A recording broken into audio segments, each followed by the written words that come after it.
This is Hoops Form, a production of Radius Athletics and a Quick Timeout podcast. I'm Tony Miller, and I'm joined once again by my co-host Randy Sherman.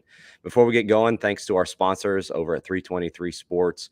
Summer camp season is coming. If you're in need of camp t-shirts, basketballs, or other equipment, whatever it is, 323 Sports has what you need at great prices. I've used them for years with my sports camps, and you won't regret ordering from these guys. To find out more about what they can do for your program, visit 323sports.com, or you can contact a sales rep at sales@323sports.com. They'll be sure to do it right for your summer camp programs. Over the past several years, probably past 10 to 15 years, technology, hardware, and software have considerably impacted how we consume sports. And I know for us as coaches, if you're watching even this show, social media has impacted how you receive information and the way that you think. And so we're going to talk today a little bit about social media tips for basketball coaches. This is something that I regularly think about just simply because of the nature of the recruits I'm talking with, the scores that we're giving for our team and trying to connect with fans. And we'll talk about that from the perspective of maybe a coach. But Randy also has some unique ideas and things that he's been thinking about just simply because of the connections that he has with basketball coaches and the interactions that he has. Randy, let's go ahead and just jump right into things and we'll kind of go back and forth here. But if you want to talk just kind of about maybe how you came about thinking about this for our coaches, and then also maybe just go ahead and get into maybe some things that you thought about here, just some tips for coaches. Yeah, like you mentioned, I think about it a lot too. Like I sort of like see both sides of this from the coaches I interact with, of sort of like the good that comes from them using social media and coach and myself using social media. Like I experience a lot of growth and a lot of positive benefits, have formed some relationships that I value highly, and all through social media.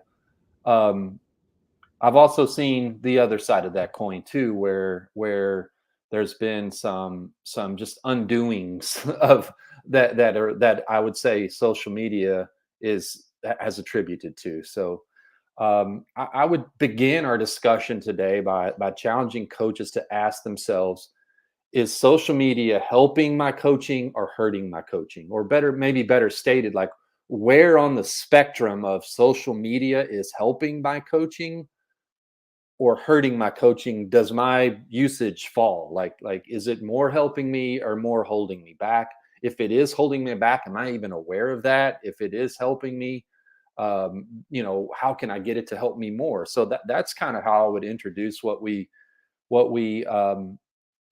would talked about today, and it's based on sort of my experience the past 7 years of helping coaches, that I've heard anecdotes and experiences that have been both positive and negative, from man, I wouldn't be the coach I was if I didn't engage like I have, to man, I had to like take a complete total hiatus. So I've heard both ends. So I think that's what I'd like to keep going with today. Yeah. Can you still hear me? Yeah. Um, the relationship building that you just mentioned has been huge for me, and I think that that's probably the number one thing that I would say with coaches. But then I would give the warning too. Make sure that you're careful about who you allow to speak to you. And there is almost this, I heard it said recently, we have available to us, the amount of knowledge that we have available to us is, in this day and age, more than Plato, Aristotle, a lot of philosophers Yeah. combined ever had. And by, while by, that a, can by a sometimes, factor of a billion. Yeah. yeah, Yeah. and while that may be like a good thing, and I know that's just how we're created, is to continue to. I feel like a lot of us as coaches, we want to continue learning and we want to continue improving. It really is the skill of how can I siphon the things that actually matter to me, and the practical aspect of it that I would encourage is, who are you following and who are you allowing to speak to you? If you're following 5,000 people on social media, you're probably going to be a little bit distracted, confused, jumping all over the place in your coaching. I'm sure you have some of this as maybe some of the warnings that you have coming up, but Sure. how can you how could you maybe focus in a little bit your attention on things that actually do matter? And Yeah. do you need to be following that many people and listening to that many people? If you're distracted, it's probably your fault. It's not the fault of somebody else. Hmm. I don't know if you have anything else to say about that. I do. You're hitting on some of the notes that I have prepared. First, one thing that I've heard a lot from coaches that I mentor in my ramp program, or just even other coaches I talk to personally, friends of mine that coach, is that, man, social media is just like a distraction. It's a source of distraction to me. And I learned a great tip from a book I read recently called Indistractable by Nir Eyal. I don't know if I have the last name pronunciation right, but the but he posed a great question that I really liked, was if you can only be distracted from something. So like, what is, so if I hear a coach say social media is a distraction to me, I'm going to adopt this tactic I learned in this book and immediately ask back, from what? Distracting you from what? I think that's important to reframe. What if you feel social media is a distraction from you, then I would say, from what? I things I hear from coaches is you know we're trying to implement this offense and defense, and it's taking some time. We've had some setbacks, and I look on YouTube or Twitter or Facebook or Instagram, and I see something, and I just like think that, okay, that'll solve my problems. And like, so in that case, it's distracting you from, say, like your intentions for building your program and your tactics and strategies and all that. It could be distracting you from your family. Like it could be, you're on your phone looking at basketball related material when maybe your time is needed more by your family, your friends, your parents, your children, things like that. So if you're feeling distracted, ask yourself, from what? From what? Another thing you touched on, and let me, before I move on, let me say, I don't want today to just be like a complaining session. So I'm going to give you some tips. So some things that I've read in the book and have talked to some other coaches is like apps like the Facebook, Twitter, Instagram, YouTube. Some coaches that I know who felt this distraction and taken them off their phone. Like that doesn't mean you can't use them, but you just got to, there's a little bit of friction. Like I got to sit down at my laptop or my desktop to look at Twitter, or like, so you might be more apt to like plan time for it or something like that, then you just sort of like that intuitive habitual grabbing of the phone and scrolling, right? So one thing I would say is these apps are not your friend. They do not have your best interest in mind. They exist to addict you, and you, if they're free, you're the product. You, what you click, what you favorite, what you retweet, you are the product. All that data is collected. So they are not your friend. They are not, they don't exist for your well-being. They exist to make money for the company that created them. So keep that in mind. Like you have to hack back at them. Like they have all sorts of hacks to addict you and draw you in, and you have to hack back. And turning off notifications, turning off the little buzzes and beeps and pings and dings that come at you. That's a great way, and I would keep that in mind. Yeah. But another practical suggestion that I would have, you talked about sometimes it can be distracting from your family or whatever. I found a lot of times, even with my teams, how easy it is, whether we're sitting in a restaurant or out and Yeah. about, with each other. I found myself going to that for a relationship rather than investing in the people that are around me. And you ask Hmm. most coaches, and they're going to say, I want to make a difference in the lives of my players, but yet I'm spending more time on my phone paying attention to that than I am to them in a situation, opportunity Yeah. where in the bus I could be talking with them, or going over a film session with them, or just interacting with them. We had at times had in the past, when we're at the table eating together, like all Hmm. your phones need to be put away. That Yeah. way we're all just spending time together and talking with each other. So to your point, I think the distractions, at the beginning when the Apple phone came out with the how much time I'm spending on my screen time, everybody thought it was really cool. And then after the first week or two, when they saw how much time they were wasting on their phone, everybody turned off that notification. And it might be a good idea for you to turn that back on, especially during a season when you're with your players, because are you actually investing in them, or are you distracted paying attention to things that you think are, and this isn't always, to your point, this isn't just like, don't do this, don't do this, don't do this, you're bad, change this. Sometimes it's a choice of good, better, and best. What's the best use of my time? Yeah, this isn't a bad use of my time, but is it the best use of my time right now? Yeah. Well, I think that's that's hard to, that's easy to talk about, but hard to do. You know, and it's because of the engineering and the social hacks that these companies use. Like it's not genuine. They don't have your best interest in mind, and you're an addict possibly because they want you to be. and one thing you talked about that I do want to talk about is, I have a list of tips here. I'll try to bang them out, but like you probably follow too many people. You mentioned that a moment ago. One of the things I try to tell myself is my timeline is sacred. Like what's on my is sacred to me. Like I would say that that I use a couple of just sort of like self-created rules to sort of like I guess help me decide who's worthy of a follow, which you mentioned, like not, and sometimes you kind of follow people back for reasons of like, hey, they're a friend of mine, or like, hey, I probably ought to follow them back as a political thing to do. It's nice to do. Use the mute button. Like you can follow them, mute them. Like and I use the word curate, like curate your following to people that give you value. Like if you're scrolling through Twitter or Instagram or YouTube or any of these apps we're talking about, and you find yourself like, you know how you can see the icon or the name roll, and you just roll on by them, why are you following them? Like I constantly think about that before I tweet something or share something. Like I want you to read it. If you just find there's an account you're following that you're just constantly just rolling by, like you're not actually like pausing and going, what are they saying, and clicking on their link or then mute. If you feel like you need to follow them for some other reason, goodwill, something like that, mute them.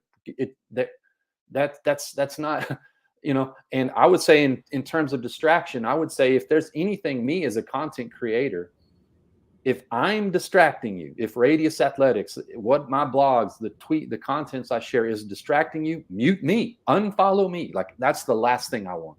I want to provide value. And if I'm not doing that for you, click on it right now and unfollow me or mute me or whatever. If I'm not creating value for you, I'll take that feedback of, oh, I got unfollowed, like as to do better, to do my job better. So, yeah, I would say that you are probably following too many people if distraction is something you're struggling with. So curate it to like fit exactly what you're wanting to get out of your social media experience. We've used the phrase build relationships. For you, what does that mean, and how have you seen coaches that you've worked with, how have you seen them do that, not only with you but maybe with one another? I'd say you hit one of my points that I have right there. Reach out, like literally the DMs are where the magic happens, right? Not the timeline, and the DMs are where the magic happens. So if you're following a coach or a thought leader or something like that, and they share something interesting, and I'm all for learning deeper, not shallow, like learn deep. So reach out to that person. Chances are they'll be helpful. The DMs are where the magic happens. So you direct message them, coach, like I like that offense or that playbook you shared. I've got a couple questions. I mean, coaches are friendly people for the most part. They're willing to help. They probably shared it hoping that someone would come to them to help. So I would say I have formed relationships by having the wherewithal to sort of reach out to someone, and if they're doing something I want to learn how to do, I just ask them, and if they ignore me, okay, that's fine.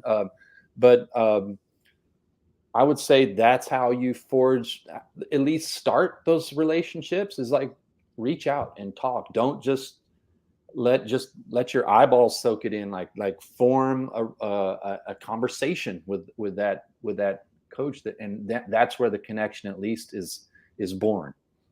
The warning that I'd give, especially to young coaches, is keep in mind that when Randy tweets something or when I tweet something, you're getting like a small snippet of maybe something that is connected to something much bigger. And with that comes the potential for maybe things to be taken out of context or not really Hmm. knowing where they're coming from. And I tie that back now to your point.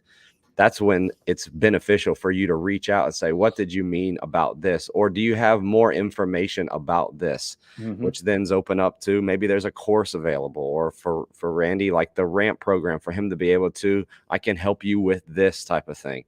But Yeah. when you look at just those short tweets, or that post that has the one drill in it, then you take you take that drill out, for instance, and try to insert that there into your practice. And if you don't have the context of where did that fit for that Yeah. coach, Yeah. I've found that to be most helpful for me, asking others, but then also others asking me, what did you intend for this to be used for? That's usually Hmm. where you'll get the responses from the haters on social media, where they're like, that's a dumb drill. It just does this. It's like, well, no, we use it for this. This isn't the only drill that we use. This is Yeah. just used in the context of this, or as a warm up, or whatever. Hmm. And that's where I feel like social media then becomes a two-way, that's where you really maximize learning. Because if it's just all one way, you can sometimes get confused as to what the context was, or what it was meant to be, and that can be Yeah. more detrimental and harmful to you and to your program and to your coaching than if you just reach out and ask maybe further about things. Yeah. I agree. I would say that there's an introduction there. Like, this is an idea. It's not the whole idea. It's not the and that's just an introduction, right? Yeah. Yeah. Another thing I hear a lot from the coaches I work with, of like, if they feel addicted or they feel distracted or they feel somewhat overwhelmed by the content barrage, right? And I say, well, take a break, or cut back, or take some of these tips we've talked about, and like, yeah, I'd like to, but I feel like I'm missing out. They have FOMO, fear of missing out, right? Yeah. And so that's a real driver of consumption. Like, I'm a coach and I see others learning constantly, and I feel like I'll be left behind if I'm not also doing that. I would say FOMO is a real emotion, but you're not missing out. Like, you're not.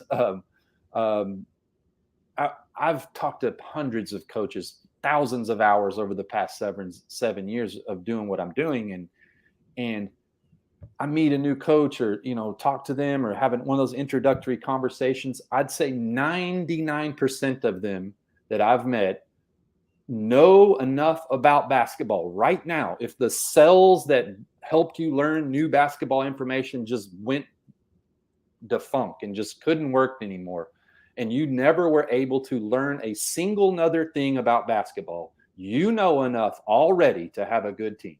You're Mm. not missing out.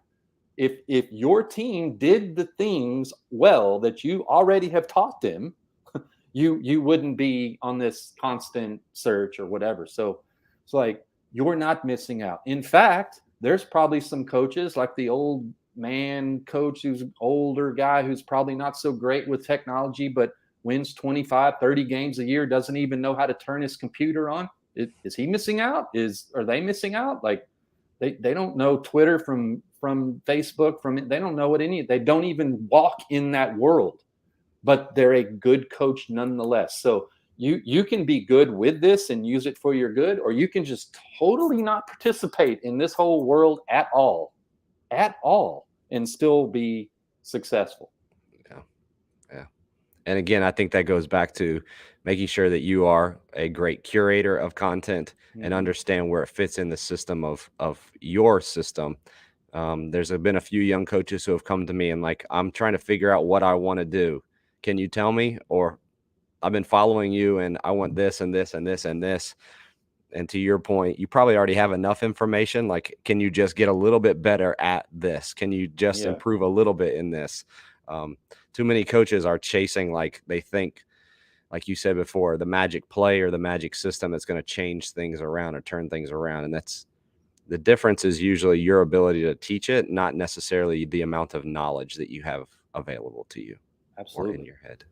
Go Anything ahead. else? Yeah, one last thing All that right. I would say, that if you are making the choice, like I said in my last point about fear of missing out, and how I said you don't have to participate in this world at all. In fact, there's a lot of coaches who don't, right? Who couldn't even turn on their computer probably. Like if you are going to participate in this world and be one of the always learning students of the game, that's great.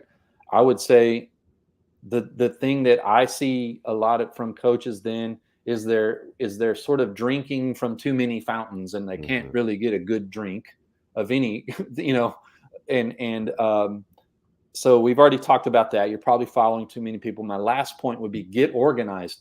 Come up with a system for, like, use the tools that social media actually does, have available, that technology does make available to help you. Okay, I'm going to enter into this world, but I'm going to, like, set some parameters. I'm going to follow the right people, or follow people that I think add value to my experience. And then I'm going to develop an organization system. Like, I've talked to so many coaches who are just like, they're like gluttons. Like, anything that comes by them, they eat it, right? Like anything, right? So and I've talked to coaches who are like, yeah, well, I saw that, I bookmarked it, but I can't find it, or I downloaded that and I lost it. Like you're just, get organized. Use things like bookmarks, favorites, and like, if you click a favorite button, like on Twitter, you can go back through your like, use that as, like, I want to revisit this later, so I favorite it, so I can go back and look at it. I can use a bookmark. I can retweet it so it's on my timeline, so I can scroll back through. I can use apps like Pocket, which is, if you read an article, you can put it in the Pocket, in the Pocket app, to read later. I would say, have a system for, if I'm going to enter into this world, I need a system. And it's just like basketball coaching. If I don't have a system for how I'm going to go about running this program, we are vulnerable to all these incursions. Same thing. If I don't have a system for how I'm going to participate in the basketball social media sphere, I'm going to run into all these incursions and be lost, overwhelmed, distracted, all the things we talked about. So as you enter the off-season month, coaches, and start to get things organized, maybe for this new cycle of this new year, start with what Randy mentioned last. Get organized.